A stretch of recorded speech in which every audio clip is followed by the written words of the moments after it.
My grandfather, who was a retired shipbuilder, an Irishman, he and my grandmother came over from Ireland and found their way to New Orleans, and a restaurant across the street on Bourbon Street became available, and so they bought it.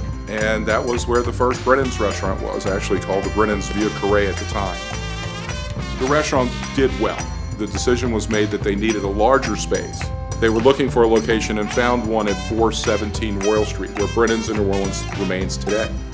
Naturally, the family began looking at what to do next and decided Houston would be a location. And when they began looking in the early 1960s, they found our lovely building here and opened in 1967.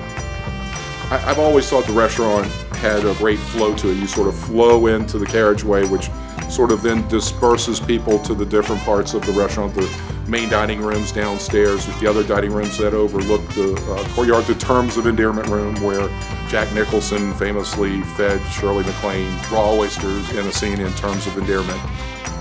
Look, I always say Houston is sort of where Louisiana ends and Texas begins.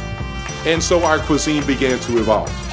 The folks that were working in the kitchen with their influence from their upbringing and from what they knew, merging with our historic recipes and using local produce. Our food philosophy basically is summed up in 5 words.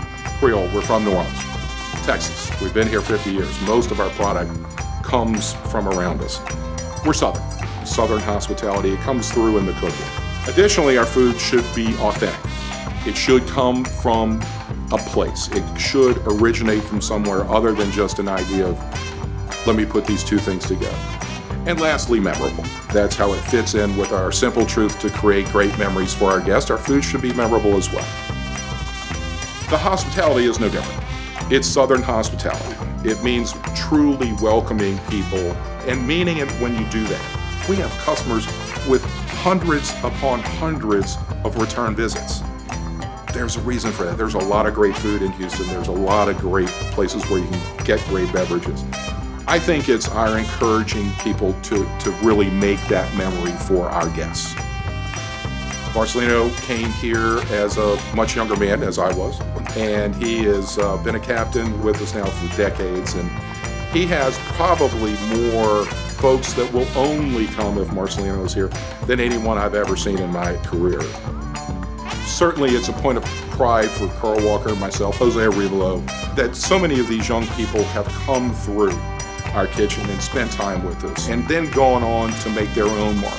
Sarah Gruenberg was a sous chef with us, Bobby Matos, Lance Fagan, Manuel Torres, Daniel Soto Ennis, Randy Evans, Mark Holly, Chris Shepard.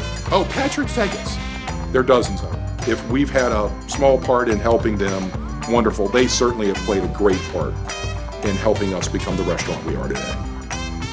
You know, gosh, now we're more than 50 years. We have weathered numerous floods.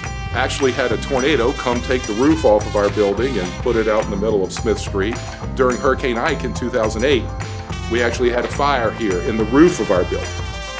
Some folks asked, I can't believe you had to rebuild again, and it just sort of fell out of my mouth. I said, well, it's a labor of love. My definition for labor of love is when what you're doing stops making sense, but you don't have the sense to stop.